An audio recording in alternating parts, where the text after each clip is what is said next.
जो लेटा जमीन पर है वो कैसे गिर पाएगा, ऊंचाई पर जो बैठा है मुमकिन है गिर जाएगा। सात संगत जी प्यार से कहना, ध्यान नहीं करना।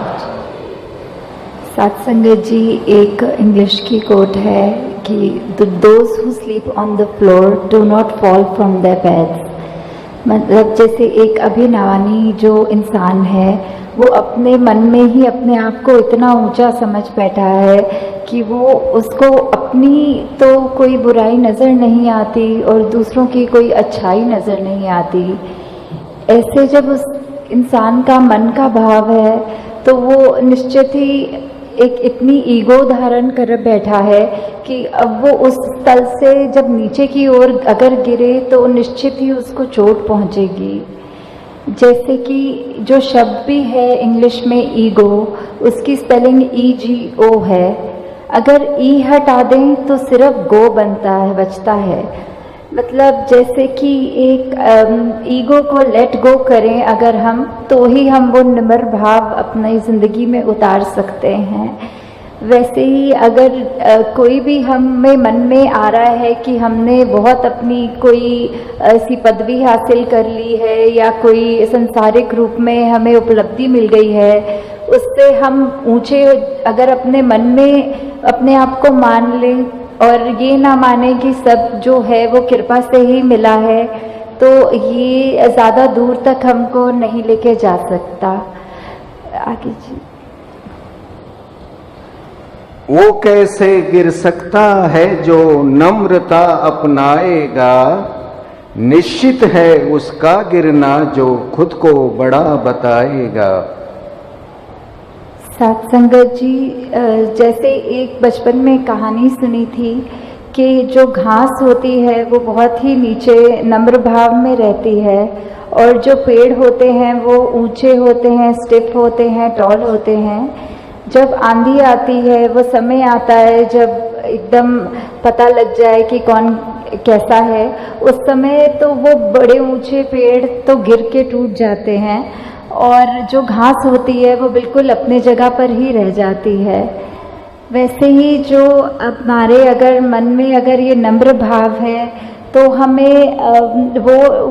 ही आगे जीवन में बहुत दूर तक पहुंचा सकता है। हम बिल्कुल गुरमुख की तरह एक जीवन व्यतीत कर सकते हैं। और जबकि एक अगर हमारे मन के भाव ऐसे हैं जो ना हम मतलब ऐसे एक उस तरह बन जाएं कि एक ऊंचाई वाले हैं, जैसे एक स्पाइडर वेब होता है, जब कोई मक्खी या कीड़ा ऊंचा उड़ते उड़ते जाए और वो सामने वेब हो, वो उसमें तो अटक जाता है। पर एक अगर सांप जैसे रेंगते रेंगते उसमें फंसे भी, तो भी एक सांप के पास एक एक्स्ट्रा स्किन होती है टू शेड, तो वो अपनी स्किन नहीं उतार के उस स्पाइडर वेब के आर पार हो जाता है। वैसे ही हमें अपनी लाइफ में किसी भी प्रकार का मान को उस तरह ऐसे ना करें कि हमारी वो पल पल में हमें सिर्फ अभिमान ही आता रहे और बाकी हम चीज़ें भूल जाएं। रावण जैसे अभिमानी के हिस्से गिरना आया था, प्रभु भक्ति को दास भाव से हनुमान ने पाया था।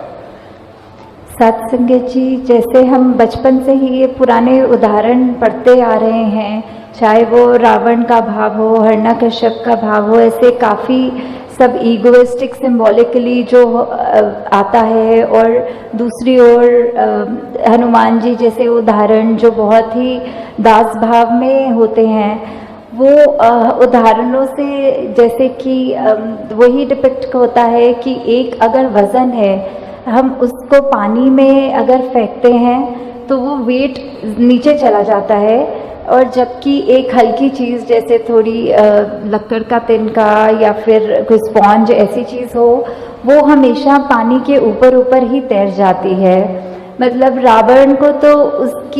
उसका अभिमान ही लेके डूबा था, और हनुमान जी जैसे महापुरुषों को यही उनकी दास भावना उभार के पार ले गई। बड़े बड़े अभिमानी गिरते भक्त कभी ना गिरता है, कहे हर देव उजले मुख से, जग में भक्त विचरता है। सत्संगत जी, जैसे हम एक सूरजमुखी देखते हैं, एक सनफ्लावर देखते हैं, उसका हमेशा जो मुंह रहता है वो सच्चाई की ओर, सन की ओर ही रहता है।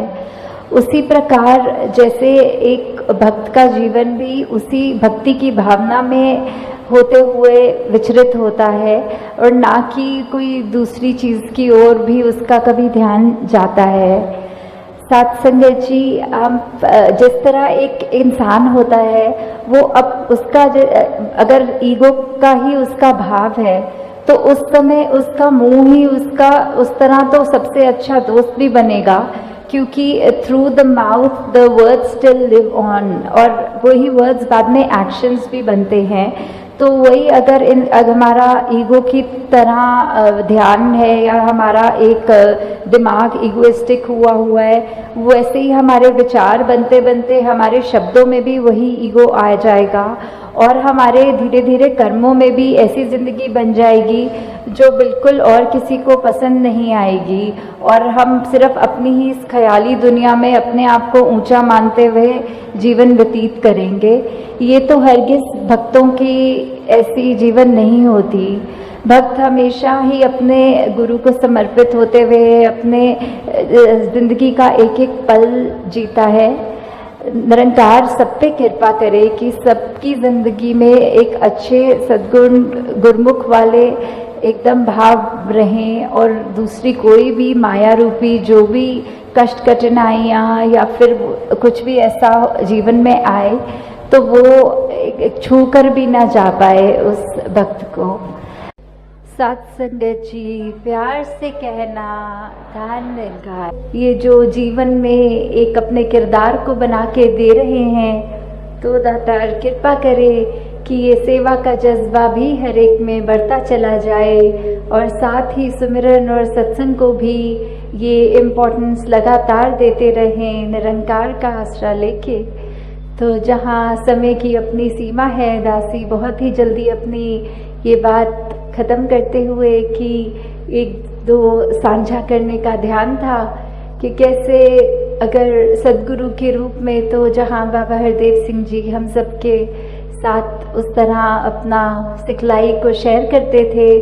एक अगर पारिवारिक बात भी करें तो जहाँ एक अगर पिता होते हैं तो वो अपने बच्चों को उस तरह प्रायोरिटी दे रहे होते हैं,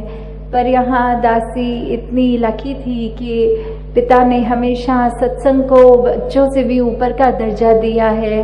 और ऐसी ही एक घटना ये हुई कि दासी की एक बार किसी चीज़ से खाकर ऐसी एलर्जी हुई कि सांस भी उखड़ उखड़ के आ रहा था, और पूरे शरीर में छोटे छोटे दाने हो गए और शरीर सूजने लग गया। और उसी समय ये डॉक्टर को घर पे बुलाकर, जहाँ डॉक्टर ने कहा कि हॉस्पिटल में एडमिट करना पड़ेगा, उम्र भी दासी की छोटी ही होगी, कोई 5वीं 6वीं कक्षा में होगी दासी। तो जहाँ वो ऐसी घड़ी आ रही थी और डॉक्टर कह रहे थे कि जल्दी से जल्दी एडमिट करो, वहीं सत्संग का भी समय हो रहा था, और एक पिता का दिल जहाँ वो बच्चे के लिए अपने होता है, वहीं ये कहते हुए सविंदर माता जी को कि सत्संग का समय हो रहा है, दास सत्संग पे जा रहा है, आप बच्ची को हॉस्पिटल लेके जाइए। तो कैसे उस समय भी प्रायोरिटी सत्संग को ही दी कि कोई भी दुनिया में कोई भी घटना हो रही हो, कोई भी स्थिति हो, जहाँ एक वो तो है कि परिवार का ख्याल ऐसा नहीं कि नहीं रखा है, बहुत रखा है, पर उस समय भी एक सत्संग को इम्पोर्टेंस देते हुए। और जैसे ही माता जी दासी को हॉस्पिटल लेके गए हैं तो 1 घंटा एडमिट होने के बाद दासी के पास बैठे और फिर कहते कि अभी सत्संग 1 घंटे की और है, दासी भी होकर आती है और फिर वापस हॉस्पिटल आती है। तो कैसे उस समय भी यही शिक्षा रही, और वही दासी चाहेगी हर घर में भी ये शिक्षा रहे कि कोई भी स्थिति हो, परिवार को भी ये मोटिवेशन रखनी है कि आगे होके ये सत्संग माँ यही सबसे इम्पोर्टेंट है, सेवा सुमिरन ही सबसे इम्पोर्टेंट है। बाकी स्थिति तो क्षणभंगुर है, कुछ समय है, फिर बदल जाएगी स्थिति, पर ये रूह की खुराक, इसने हमेशा रहना है, इसके साथ जुड़कर ही ये पार उतारा हो सकता है। तो ये शिक्षाएं जो हर पल से मिशन में रही हैं कि ये ब्रह्म ज्ञान, ये निरंकार, हम इसी के साथ जुड़ते चले जाएं और अपने जीवन को संवार लें। सत्संगत जी, धन्यवाद जी।